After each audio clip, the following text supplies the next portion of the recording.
Welcome back to I Love You 3000 Minutes. This is a podcast that traveled back in time, having stolen the Eye of Agamotto from the Ancient One. She's on her trail. She'll get us. We did it for a very important reason. To rewatch the entire Infinity Saga from Iron Man 1 to Spider-Man Far From Home 1. Marvelous minute at a time. And this is the time where I only say my name, which is Brian. And I'm Richard. And now I say the thing I was almost going to say, which is that this is minute 48 of Iron Man 1. And remember, put those ratings on Apple Podcasts because we will eat bites of New York style pizza with the bomb on it and suffer and take as many bites as there are rating when we get to the end of Iron Man 1. The only caveat being there need to be at least 5. And Richard, what happened in this minute? So, Tony expresses his desires to look at another project, and he mentions the arc reactor. And Obadiah Stane is like, "What? We made that to shut the hippies up." And you love that because of the dude. yeah. There's a lot of dude in Jeff Bridges. I kind of love it. You should keep doing that. He's all dude. Mm-hmm.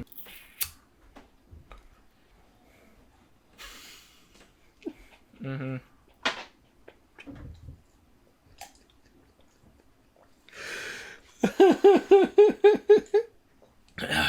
Need to cool off after that hot display of sexuality for me. We're about an hour and a half into this, so this is like kind of warm now, so it's not cooling me off. If you're on audio, I did this really weird. Just don't worry about it. It's awful. It was sexual. It was not pleasing. All those things. And if you're on video, I apologize. And if you were on audio but went over to video to see it, you fucking pervert. But you were saying he's got some dude in him. Oh, yep. Oops.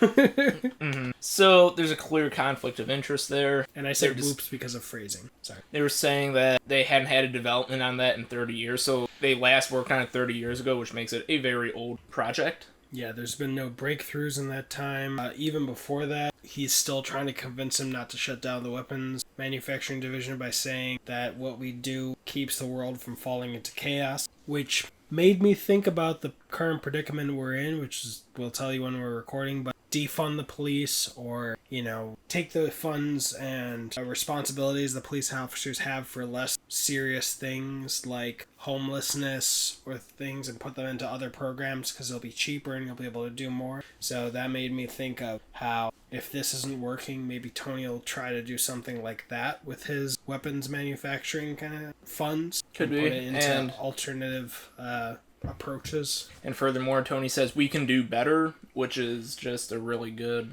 idea to do. Maybe we got to a certain point and we were trying our best before, but we shouldn't get complacent. We can improve upon things. So Tony says, hey, let's do better. We can do better.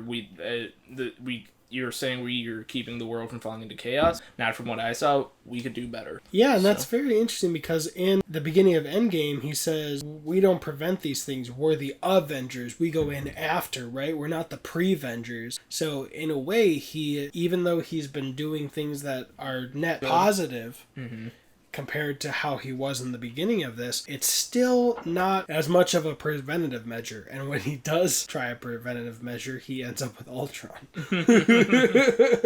So it's an interesting journey, his character. Yeah.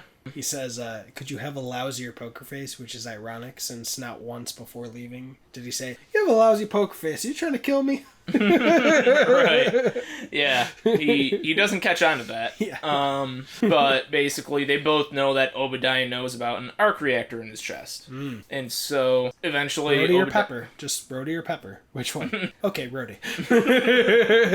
And Tony shows him, and it actually looks a little bit more sophisticated than what I believe we saw in the cave. There's like sections to it. Yeah, but then if we go back to when he's rescued, there are still sections to it. Okay. Could be. Can we go back to when it was made? I mean, the first version that Jensen did? Sure. I mean, Jensen made that horrible one that was in his chest. Right. No, not that version, no. So you see that it has, I forget which minute it is, but it's when he's first powering it up before he says, if my math is always correct, and it always is, it could put out 3 gigajoules a second. So just the part where he powers it up, we see that it has metal parts that kind of separate it a little bit from the side. Yeah. So maybe it was just the angle, but like when the boss of bosses comes in, it also has separate parts through the skin, or through the shirt. But remember, the first time we saw it with his actual shirt kind of almost completely off was in that security footage. Mm-hmm. So it did look fuzzier. Yeah. So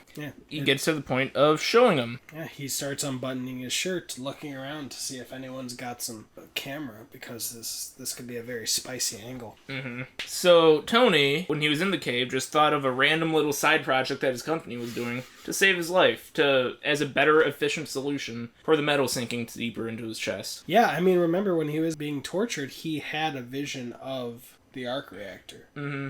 Which all he had known before was that there was a piece of magnet in his chest, so he found a different use. And double, it would do that job, but then it could be conceivable that he made it even more powerful so that he could power the suit. Mm-hmm. Well, he was being drowned. His little arc reactor sparked, and he was like, what kind of crappy technology is this? There's a better way to do this crap. It could be waterproof.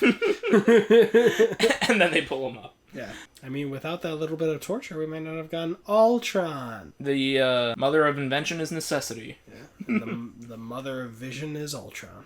If you want, follow along on Instagram at I Love You 3000 Minutes. If you're watching it on video, please like, subscribe, and check out those other minutes. And if you're on audio, please, please, please get us to eating them da bomb bites of New York style pizza, because we want the suffering. I'm Richard. I'm Brian. You've got an army. We've got a podcast. We'll see you in the next minute. Brosifs.